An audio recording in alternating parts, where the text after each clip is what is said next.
G'day and welcome to the second episode of UK Genesis. My name is Ben. Hi, I'm Gary. We're joined Hi, I'm by Paul. Paul Smart of paulsmart.co.uk. So basically, Paul is a freelance designer, developer, and a multitude of other things. And he also uses the Genesis Genesis framework in his daily work. So, Paul, why don't you take a second and expand on my introduction? Yeah, cheers, Ben. Yeah, I'm a freelance designer, developer, and consultant based in London. I work primarily with small businesses to help them develop their online presence. And when I say developer, it would be probably an aspiring developer, doing my best to learn as much as I can about development. Okay, so did you come into the process as a designer then and started to learn about development, or sort of did you come in? How did you get into the industry? I came in through having in a previous life. I had an e-commerce business which we ran for about 10 years, and we had a multitude of e-commerce websites which were all ran using Magento. And a number of WordPress-based websites that we used as information websites and blogs, which we used to drive traffic to. And we sold that about 2.5 years ago. And at that point, after deciding what I wanted to do, I decided that I'd become a website designer. I got involved with designing for a few people and enjoyed working with small businesses. Felt that I had something to offer back to them in terms of designing for them and also giving them marketing advice. And here I am today. It's really only in the last year that I've probably taken the design and going down the road that I am now more seriously than I was for probably the first year or so, combining it with a few other things that I was doing. Okay, so what was the motivation to start to learn how to code? To really be able to ensure that I could deliver the best I could to my customers that I was working for. As I guess anyone running a small business, you end up doing a multitude of different tasks. So doing the designing, doing some coding, I was doing a multitude of things for people, getting involved with their marketing, their AdWords, branding, and all sorts of things when I first started off doing things for people. Anything I could really to bring money in and get out and in front of as many customers as I could. Now I've decided that I want to focus more on the design and development and really focus on the marketing side of things for a lot of small businesses, because I find that a lot of small businesses tend to have a website but without any real goal or objective for why they have that website, or actually how they're going to make any money out of that website. So that, in a roundabout way, is what led me to trying to learn as much as I can about coding and getting more into that side of things so that I can deliver the best I can for my customers. Okay. Educating myself, really, to be the best I can. And why did you pick Genesis? I mean, how did you actually come to use Genesis, and why did you stick with Genesis? I found it, for me, it works as a really, really good framework. It makes my life a lot easier. It simplifies a lot of my tasks. The SEO side of things is really good. And I've just found it as soon as I started using it, I just fell in love with it and found it really, really very easy to use. Okay. And I mean, in terms of just going back to the stuff about marketing strategies, obviously a lot of developers and a lot of designers will go in, they'll be told, oh, I need a new website. How do you approach those type of clients? Do you tend to go in with that, or do you tend to sort of approach it more from marketing side? I tend to start more from a marketing side, actually looking at their business and why they're actually looking to have a website. Give an example. I went to see a customer last week who's been established for about 15 years, and they have a very old website, and which isn't delivering anything for them.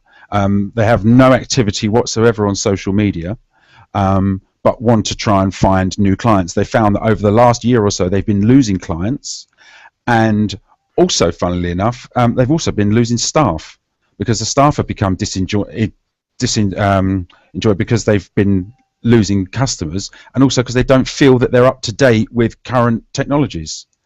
And the first thing that I did with them was look at their business, what their business turnover is, what they're looking to increase by over the next 12 months, what their average customer value is to them, what they would like their average customer value to be, and what they have possibly in place to try and achieve those goals, and if nothing, how we, with the website, work towards helping them achieve that.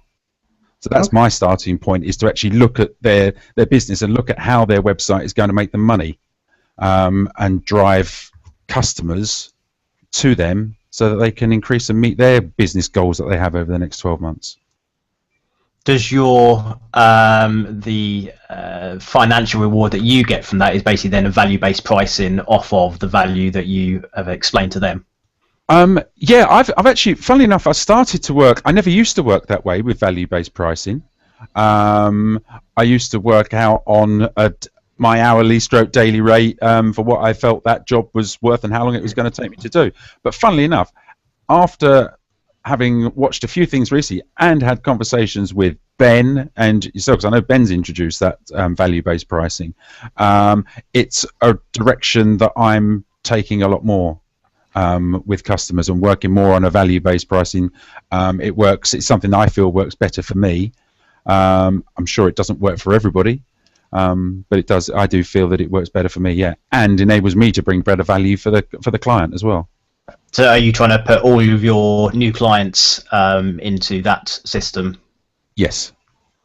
Yeah, that is my goal. Yes. Sorry, come on. I was like, do you have a team of people that you can kind of bring in if any kind of specialisms is needed, or do you handle everything yourself? No, I do work with other people. I couldn't do everything myself, and I wouldn't be able to ever scale the business if I tried to do everything myself. And I don't think that you would, or I would, bring the best to my customers if I tried to do everything myself. So yes, I do have people who do different things, content writers. I do have graphic designers that I work with, people who are a lot better at doing imagery work. I've worked with photographers. It depends on the client, really. So yes, and looking more at some people for specialist things where coding outside of my skill set, then yes, I would use other people. We had Jo on obviously last week, and she was mentioning that she's kind of currently a freelancer, but she's just taken on Ben for a few hours a week, and kind of she's looking to grow into a full-on agency. Is that something you'd be kind of looking to grow your brand in that way yourself, or your agency that way yourself, or keep it as a kind of subcontractors as needed basis? I think for the moment I'd keep it. Me personally, I'd keep it as subcontractors, although having said that, I am actually in the process at the moment of teaming up with a couple of people who are locally. One person is very good at bringing in the actual business. He's got a network of clients already in the area. I would do the website design side of things, and then the other person involved would do all the social media side of things. And then we have a couple of other people to do content writing and a few other services that we need, and we are going to be combining that together, in the process of doing that at the moment, to offer a service. But that would be aside from what I currently do on a personal level for my clients. Be a separate entity. Are your clients relatively local to you, or do you have clients on the other side of the world? Which do you prefer? I do. I now am actively looking for local clients. I prefer that. I prefer to be able to go and sit down with a client and go through face to face with a client and actually help them with their business. I know the local area very well. I've lived in this area all my life, and I know a lot of businesses. I've got good networks in the area, so it makes sense for me to work with local businesses. Having said that, I've worked with clients all over the world, from Australia and America and various other places, but my focal point right now is local small businesses to help them. Yes. Have you got any interesting clients or large clients that you're working with at the moment that you can share that isn't under a NDA or some such? I work with Woody from Madness on his projects that he's been doing recently. That was something that started with Woody coming to me asking me to do a small website for him and his brother for a project that they had that they were going to be doing, a solo project he was doing aside from Madness, and that evolved from a small website into a website that had event management on it, also sold merchandise and downloadable music and CDs and things on the website, to setting up a record label with him, to all his artwork for his album, doing promotion, doing marketing, dealing with distributors, PR companies, record labels, and a variety of other things across the board to get that project off the ground. Live gigs. So that was very interesting. Really enjoyed doing that. So that became more of a full-on business consulting rather than just the specific medium of a website. It did. Yeah. Absolutely, and that's how it started. It was when he actually originally came to me. It was, I want a basic website, just a home page and maybe an about page and a contact page, and that evolved from there into a complete project of doing, as you say, consultancy and management and everything. And now he's actually in the process of doing his own solo album under his own name, which will be, we're doing all the artwork and everything for that at the moment. I'm building the website, which should go live in the next couple of days. So, I mean, in the sense of where that project's got to, do you think it would have been at that point had maybe you gone straight in and said, oh, we can do all this, or do you think that project's reached the point it has because it was quite clearly segmented of let's do this, then let's do this, then let's do this? Probably, yeah, the let's do this. It evolved as we sat down and discussed what he wanted and what was needed to actually move things forward with the album that they were bringing out and stuff. It soon became clear that it couldn't just be a simple website if he wanted to maximize what his potential from the album that he was bringing out and sell as much of the music as he possibly could and get out in front of as wider audience as possible. It became clear that he had to be able to sell merchandise and the albums have downloads on the website, and be able to promote his events, his live gigs that he was doing. So yes, it soon became clear that it had to become a bigger project. Okay, just to interrupt there, if anybody's got a question for Paul, then if you go onto the UK Genesis hashtag or tag your question on Twitter with UK Genesis hashtag, then we will get those asked to Paul. Okay, I guess while we're sort of waiting, you come from I suppose in a sense you come back from a background of e-commerce. Did you find that made it a little bit easier for you to sort of make the jump into e-commerce, or did it actually make you more sort of wary about jumping into e-commerce, knowing how big those projects can be? Yeah, sort of a bit more, maybe a little bit more aware of how big it can be and what an animal it can be. Although for something like Woody's project, it was never going to be that big a project because you've got an album and it was a small amount of product. I think there's about 12 or 15 products on the website, so it was very easy to manage at that scale. But with other customers that I've been speaking to, yeah, it gives you a far greater understanding of e-commerce and what an animal that can be to get that off the ground. And once it's off the ground, actually maintaining that as a business for e-commerce as it grows. And was that built on Genesis, or did you use another platform? For Woody's website? Yeah.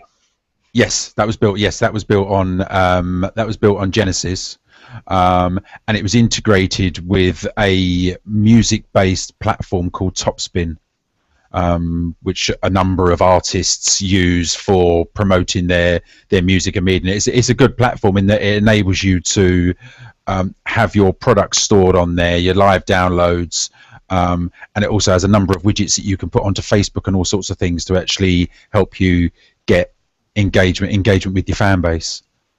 and build a mailing list, because everything's in behind a membership.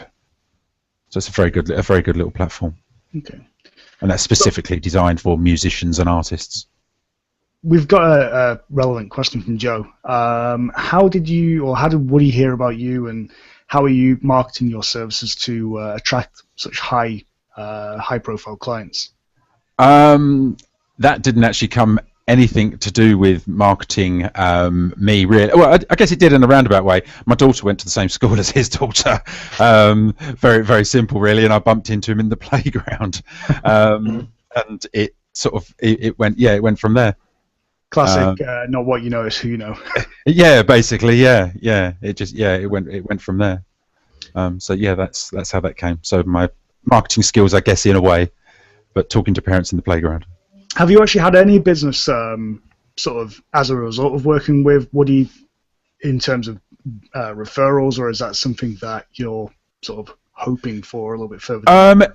Yes, I have had referrals from working with Woody, and I'm also at the moment in the process of talking to a number of people off the back of the work I've done with Woody. Now that people have they've seen what's happened with his first album that he did, and how well that went for him. There's a few people that I'm actually talking to at the moment and looking at doing some similar things for them. Okay. And again, some reasonably high profile people. So that's quite nice. It's come off the back of that, yeah.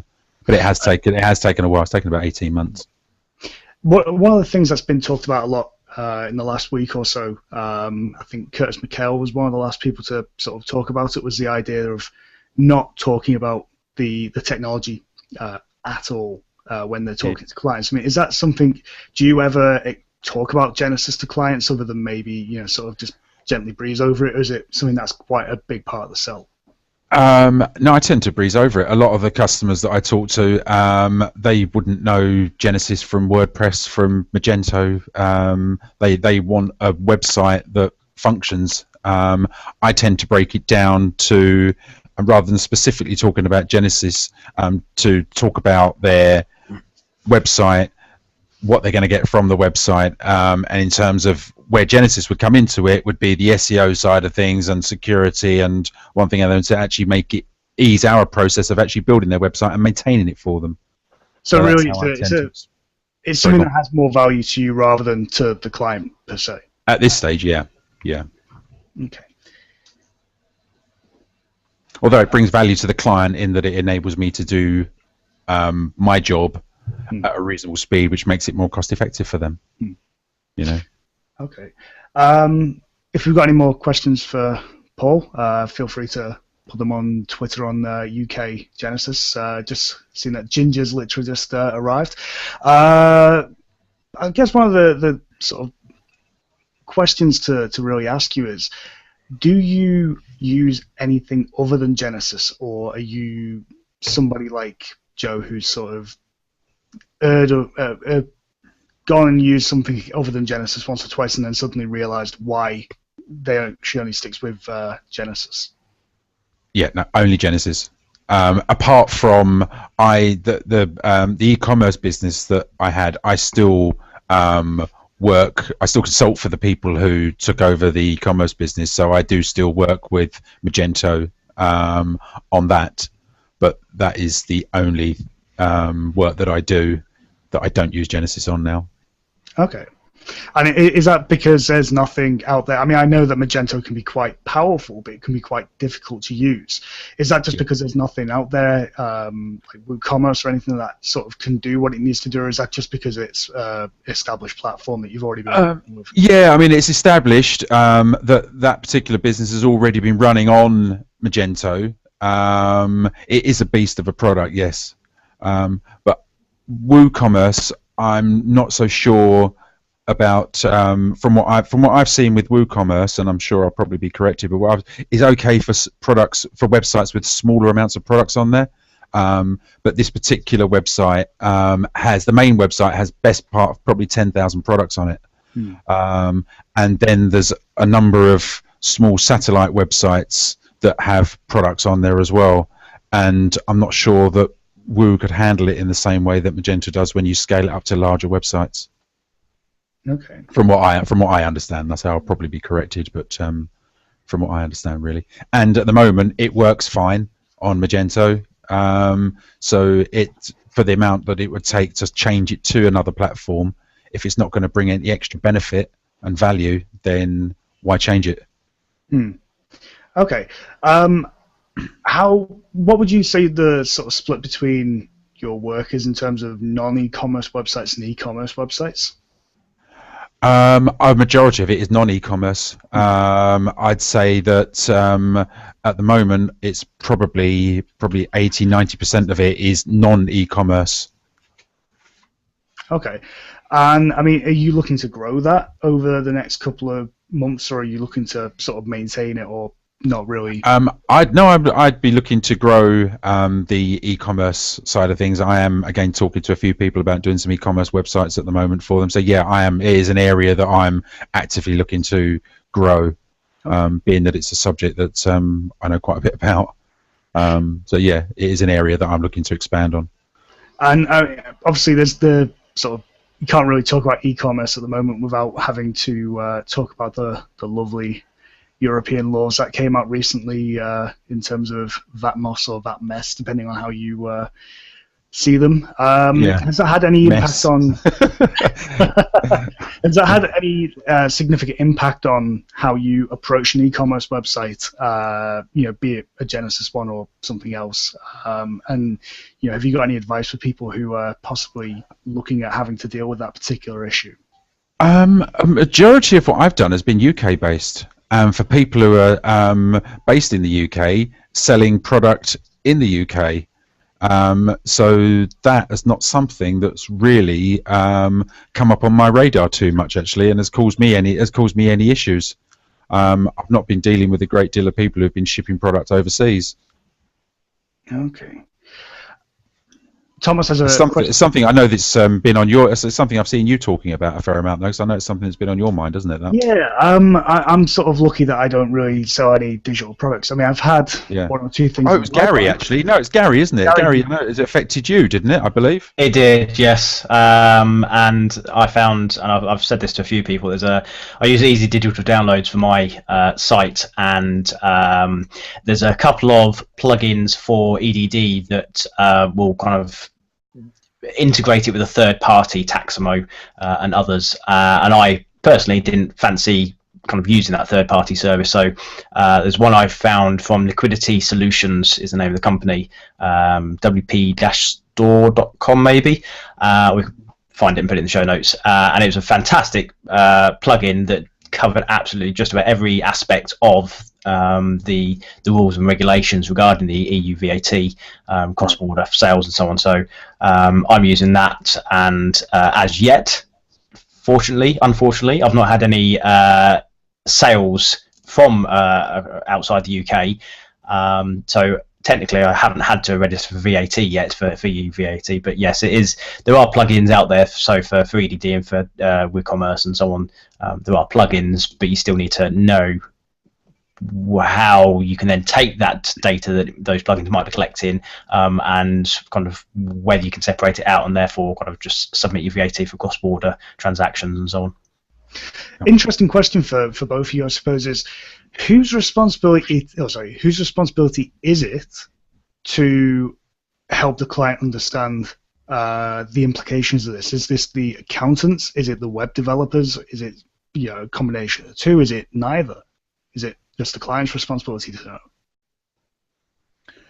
Well, for me, I'd make the client aware, and if I'm not sure, I'd always tell them to seek advice. So if you make them aware and you educate the client and point them in the right direction, tell them to speak to their accountant or speak to their solicitors, at least then you've advised them and you've covered yourself, as opposed to ignoring it. Okay, cool. So we got a question from Thomas.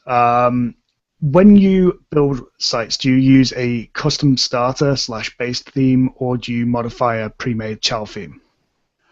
Up until now, I've been primarily modifying pre-made child themes. But I am now starting to create my own base theme to start from. What features or technicalities does your base theme have that a pre-made child theme or sample theme doesn't have? I've just got to the point where I've actually stripped everything out, really. So I've stripped it right back to very, very basics, and very little there, because I've been doing a variety of different things for different clients and in different sectors. I've tried to just make something that is very, very simple and very basic, which I'm actually in the process of doing at the moment. So very minimal in terms of any features and stuff is something that I'm currently working on. What tools do you use for kind of creating a site? Tools wise, well, obviously the obvious, WordPress and Genesis. I use Photoshop for a lot of stuff. In terms of doing and that includes doing my wireframes and everything. I know that Ben did his talk about Sketch, but I do use Photoshop everything. But that's primarily because I'm Windows based as opposed to Mac based. I use Sublime Text desktop server. I use that as well, which I started using recently. And that's about it really. I'm pretty sort of skinny in terms of having too many tools. I like to keep it fairly simple for myself, really. Okay. Do you use any sort of languages like SAS or any other particular tools, or is it literally just vanilla HTML, CSS? No, just HTML, CSS at the moment. Although it is something that, again, in this part of this year, one of my goals is to educate myself as much as possible. And again, coming off of conversations that I had with you guys up at Birmingham, Bourbon and SAS and things are things that I'm moving towards educating myself on. But I've been quite busy since I've come back from there, so it's not something I've had a chance to get my teeth into.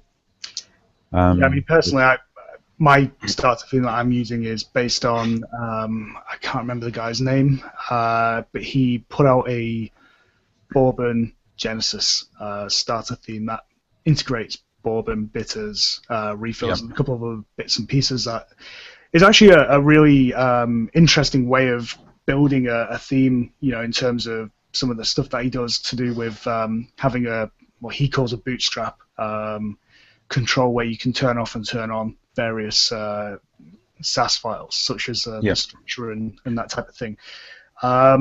We'll put the link to that into show notes if people are interested in having a look at that. It's on GitHub somewhere. Right. Okay. Yeah. Definitely. But I mean, have you? What's sort of next for you in terms of Genesis and sort of web development and web design?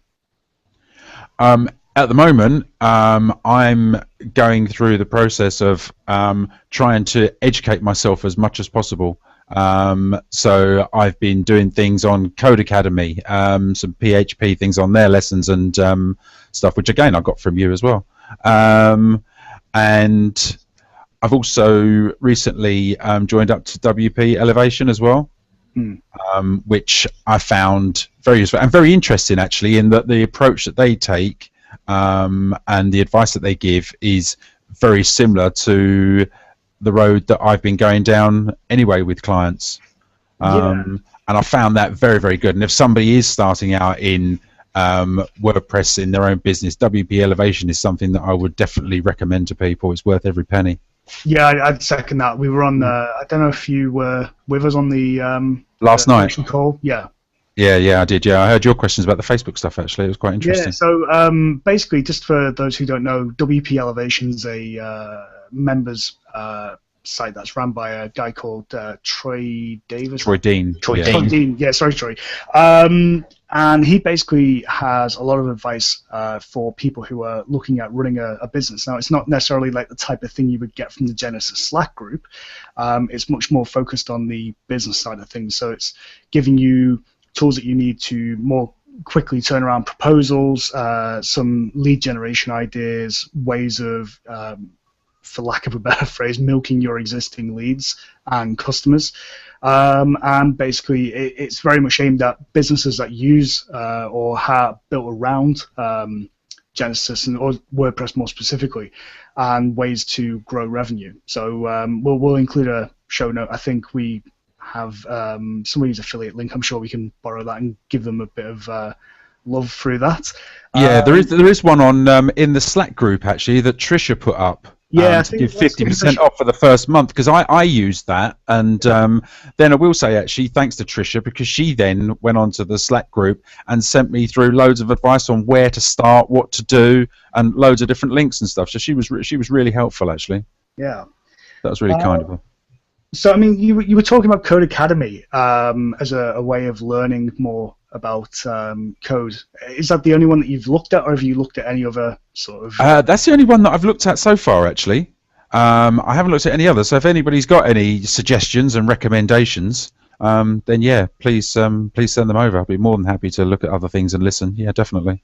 And how are you finding learning PHP? I mean, obviously, sort of, I'm probably only a month or two ahead of you in terms of knowing, well, maybe a little bit further than that, but really only sort of starting to understand and be able to look at the codex and really tweak stuff. I mean, are you finding that PHP course on Code Academy is really helping you to understand how to use the codex?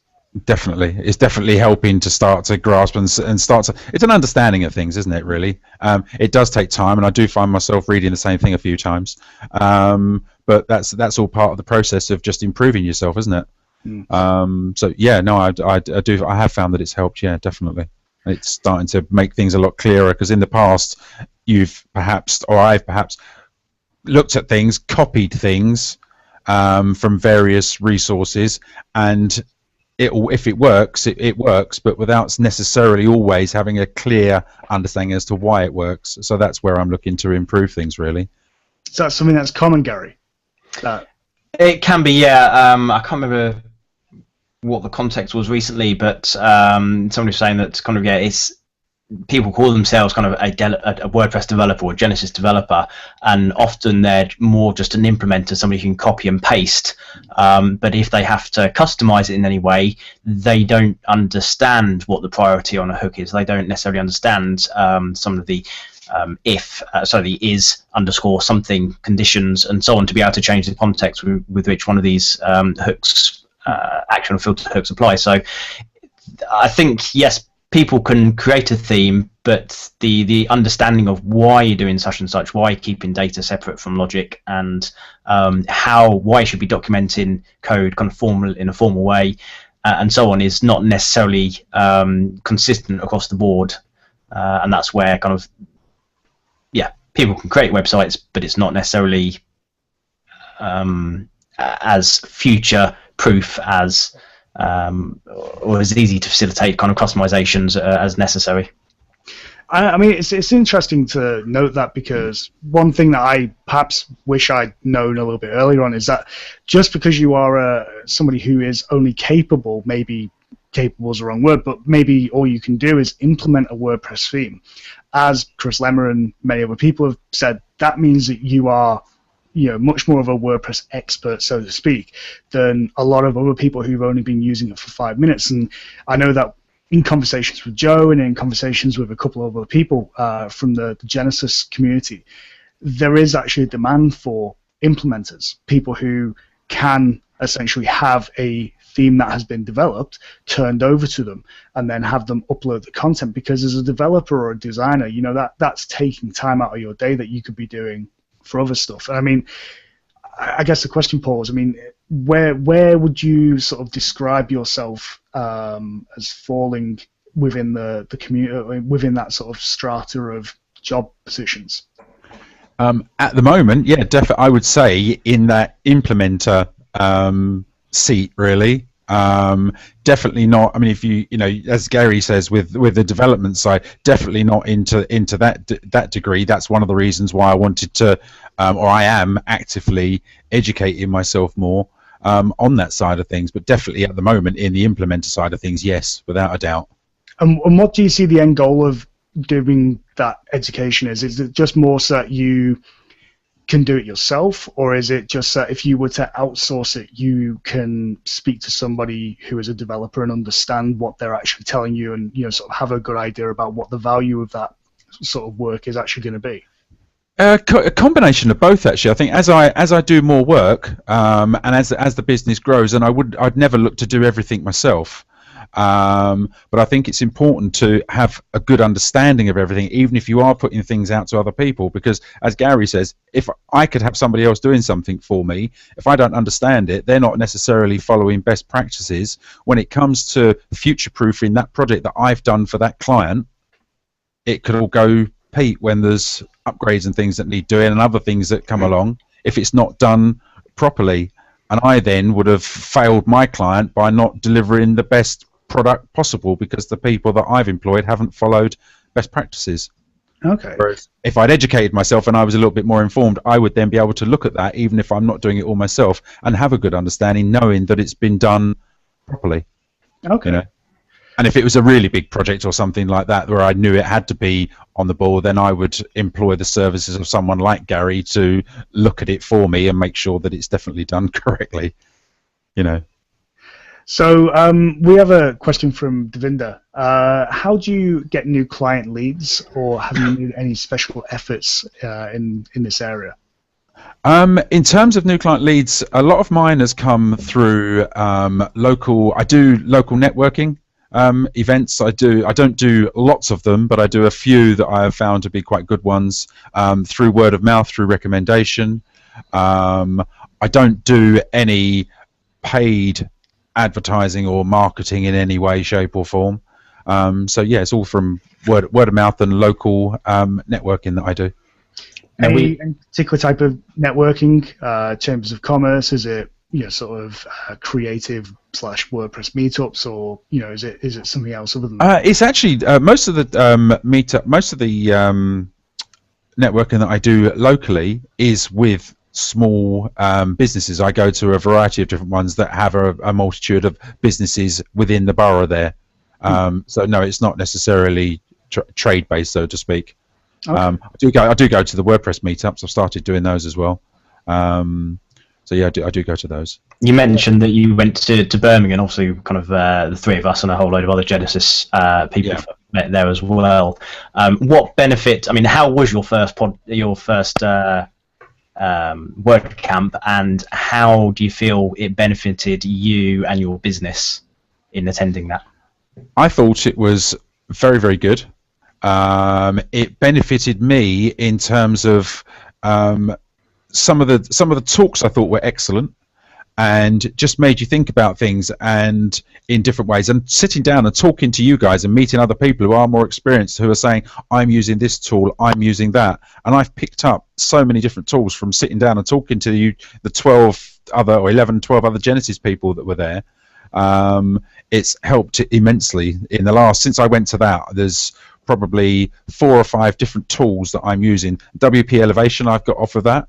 The lead-in plugin that Ben suggested, I'm using that on a couple of projects now. What else was there? There was a couple. I'm trying to think. There's a couple of other things that I've picked up off of that, and being at that event, I thought it was a very, very good. I'm just gutted that I'm not around for the London one. Well, in a way, I'm gutted, and the other side I'm not, because I'm in Thailand, so the sun for a week. But yeah, I am. But I am.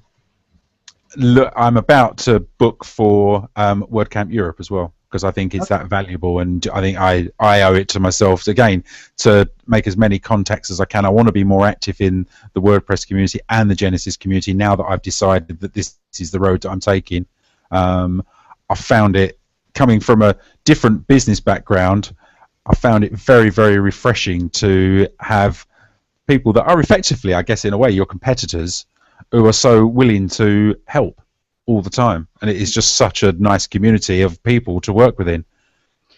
Yeah, I'd agree with that. I mean, I've sort of worked in various industries. Some of the people who know me quite well know that I used to be a journalist and have worked pretty much all over the world, and it's spoken to and reported on a number of different industries, and again, I can only think there's 1 or 2 maybe that I've reported on that are as anywhere near as open and friendly as sort of the Genesis community. So I mean, and WordPress in general. So it really is something that we're quite lucky to have.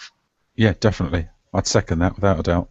It's a very, very refreshing. It's a lovely environment to work in. So I mean, you said that you're going to aim to go to WordCamp Europe. Are there any other WordCamps that you've sort of got your eye on, and can we expect to see you speaking at any of them? Possibly, actually, having seen you speak at them. Yeah, possibly. Sorry. So yeah, possibly. I think that is something. Yes, I would do in the future. Okay. Yeah, I haven't gone any further than WordCamp Europe at the moment. That's my next. That's in June. That's my next step. What after that? I don't know. We'll see. We'll see what the next ones are. I guess the next UK ones will be later on in the year. So yeah, possibly. Yeah. Are there any particular things that you can think of you'd be wanting to talk about if you were to talk at any of them? Any particular things that you hold close to your heart? I think it would be if I was to talk about anything right now, although that could change in 6 months' time. I think it would be based around the value that you bring to, or make sure you bring value to your client when you're talking to them about, and when you're building their website for them. So rather than too many small businesses have websites that they have built for them just because they feel as though they need a website without actually any real goal or target. So making sure that the websites, or you advise your customers in such a way that you're bringing value to them and you're building a product for them, because at the end of the day it's a product, it's a tool there for those people to make money, and showing how you would do that for people. Yeah, no, I'd agree entirely with that. I mean, one question that I've started asking, I can't remember who it was or where I learned it from. It might have even been at WordCamp Birmingham, I can't remember. But asking clients how, not just why are you doing this, but how are you planning on measuring the value that this particular project will deliver? Because invariably that, they will all have different answers, and I will be the first person to say to anyone, when you are speaking to a client, all you are doing is writing stuff down, taking in obviously what they're looking to do, but then all it is just a case of parroting back essentially to them what they've said their needs are, and then coming up with a series of recommendations and just giving them an understanding, but using it as an opportunity to help them focus on what it is that they're actually trying to do with the website. Yeah, no, absolutely. I think one of the things as well is that too many people, when they go to see their clients, don't actually listen to what the client is saying to them. They can get too carried away with the latest tools and gizmos and widgets and things that can be on the website to make it all look flash and funky, without actually listening to what that client's brief is and what that client's needs are for you to solve that problem that they have, which is effectively what we're doing. Do you go in with sort of a pre-prepared presentation, or do you just literally go in with a pad of paper and ask questions? Pad and paper and ask questions. Yeah, same. Generally, I generally sit down, because you don't know until you sit down with the client where the direction's going to go. I do tend to do a little bit of research before I go and see the client. Obviously, look at their website, look at some of their top competitors that may come up and things like that, and try and have a little bit of ammunition there. But really, the first port for me is to actually sit down and listen to that client and ask them questions that make them think about why they're, as you said, why they're actually building the website, why they're changing what they currently have, what's not working for them. Where do they want it to go? What do they need from this website? How do we solve the problems that they have with it? Okay. I mean, in terms of another question from Devinder, I know we touched upon it slightly before about the whole value pricing thing, but are you looking to move towards a position where you just do value pricing, or are you looking to move toward, are you sort of accepting of the fact that not everyone's going to be able to work out what the value is in terms of a tangible return? I'm working towards it. I do accept that not every client is going to be able to understand the value of value pricing. And at the moment, I have a combination of both. But longer term, as you get busier, you can be more choosy between what work you do and what clients you don't work for, I guess, really. And sometimes there will be a situation, which has happened, where perhaps I'm not the right fit for that client and they're not the right fit for me. So it's best to know that right at the beginning of the process, before you actually start going down the road of actually doing any work for them, because inevitably that only ever ends painfully for both parties. It's quite an interesting point, because I mean, I know that, again, sort of quite a few people have been talking about this particular point about qualifying leads before you sort of really sit down with them. And you said you do a little bit of research. I mean, how do you do that research? Do you just sort of check their website out, check their competitors, or are you doing more in-depth qualification of clients by fill out a form or? Not at this stage, although I am about to change that. I am going to redesign my website, and as part of that, there will be more qualification on the forms that are on the website to narrow down some of that and get rid of some of the people perhaps that aren't the right fit at the outset, so that we're not wasting each other's time. Okay. But at the moment, I don't know. At the moment, I have a basic contact form on my website that doesn't ask too many questions, but I do intend to change that, yes. Have you found that just having that regular form tends to generate quite a few, shall we say, less than warm leads? It does.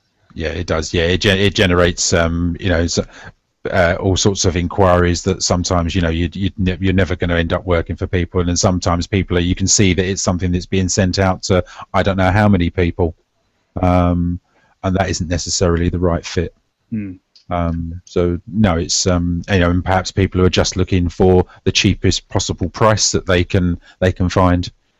In which case, if that's the case, point them towards the people who are doing the complete package websites for £399 and leave those people to that particular market. There's a place for that, and there's a place for people perhaps like us who are looking to move more down that value pricing point. Have clients who have a little bit more money to spend. Okay, and I guess a question that'd be good to ask could be, so where do you see yourself in 12 months? Obviously, hopefully with a new website. Yeah, well, yeah. We don't know how. Yeah. I'd see myself doing sitting on a beach somewhere with my laptop. No, I'd see myself with more defined business funnel. At the moment, I tend to offer, or I have been offering, a variety of different services, as I mentioned right at the outset, doing the branding, doing all these different things for people. Now I intend to, as I redesign my website, is to hone down into the things that I really want to do, and focus on that and be seen to be more specialist in that, and direct more my business towards this value style of website, and websites that are actually going to make people money, as opposed to just a general mix of a variety of things that I have been seen to be doing. Oh, it's going to be much more focused. Yeah. Yeah, more focused. Not offering as much, but sort of if somebody says to you, "Oh, do you do such and such?" Well, yeah, we do that type of thing, but not offering it as something that you're looking for somebody who's looking specifically for that service, essentially. Yes. Yeah. Exactly. Okay. And I mean, I guess one of the questions following on from that would be, do you have any particular goals that you're looking to achieve within the next 12 months? That sort of, if we were to bring you back on in 12 months, we could ask you, have you achieved that? And we'll go from there. Or yeah, other than at the moment, streamlining my business so that I'm focused on these particular areas that I mentioned, and to a degree I think that will help to simplify things for me, because sometimes I think perhaps we're all guilty of maybe overcomplicating things sometimes.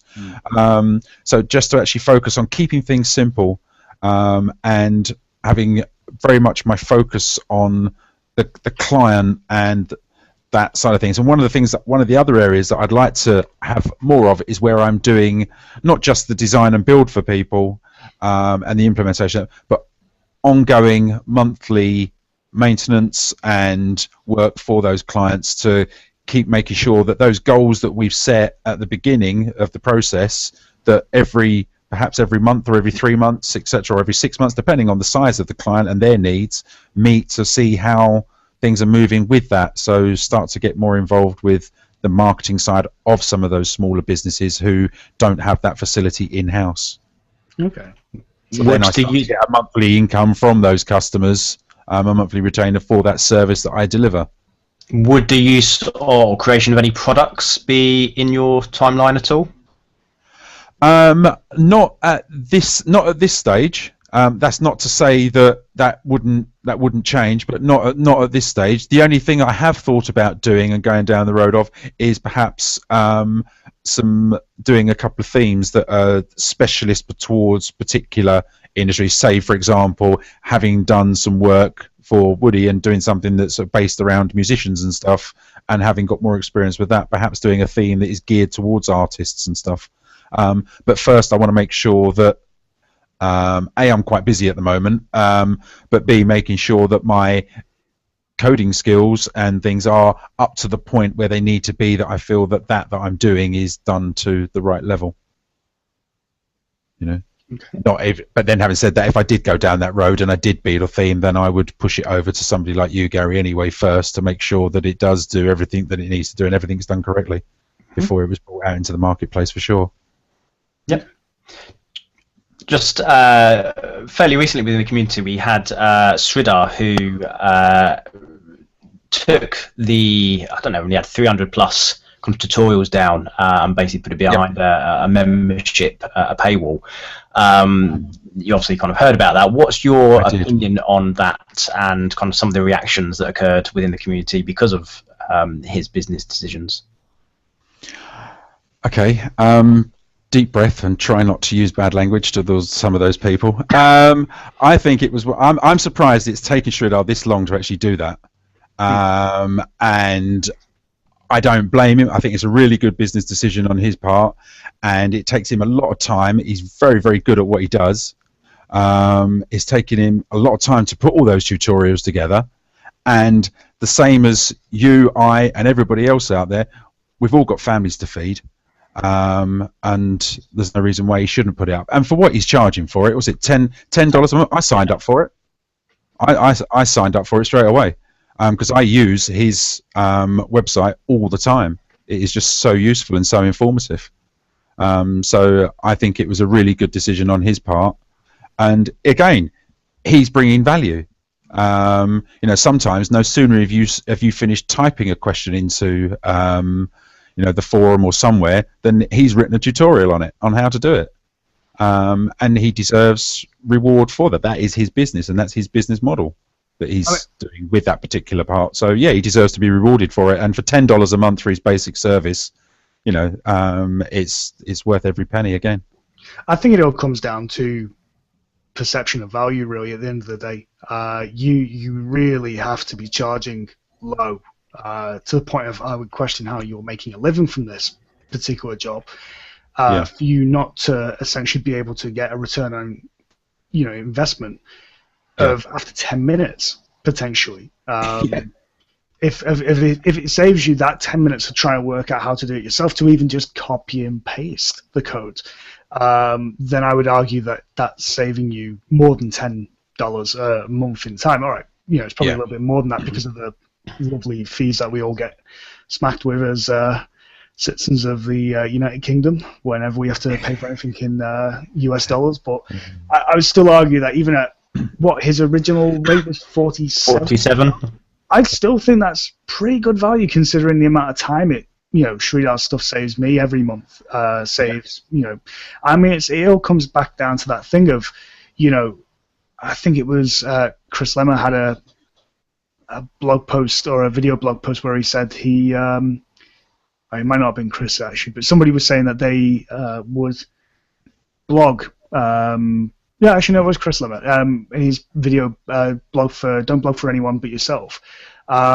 where he said he'd be looking for a tutorial online of how to solve an issue, and lo and behold, his own tutorial was the first one that popped up.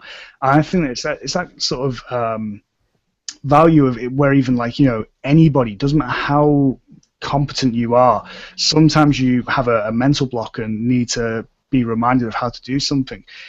The question is, is that 10 minutes, 20 minutes, 30 minutes it saves you worth $10? Is it worth $47? I would argue absolutely, but obviously that all comes down to really what you're charging at the end of the day. Yeah, it comes down to your own. I mean, and at the end of the day, it's your freedom of choice. If you don't want to pay that money, then don't pay it. Finding another resource, work it out for yourself. Pay somebody else to do it for you. It's going to cost you a darn sight more than $10. I think he offers a supported service as well that is still very. I think it's at $27 or $37, something like that a month. But so if you do need that extra support, you've got that as well. And even that, let's be fair, is very, very cheap. So no, I think it was a very good decision on his part. I think more things, perhaps some of those types of things, should be paid for, because then people do hold it in higher esteem and have more value. Yeah, Gary's quite a vocal proponent of the fact that quite a few people misunderstand what the word of open source and freedom means within the open source community.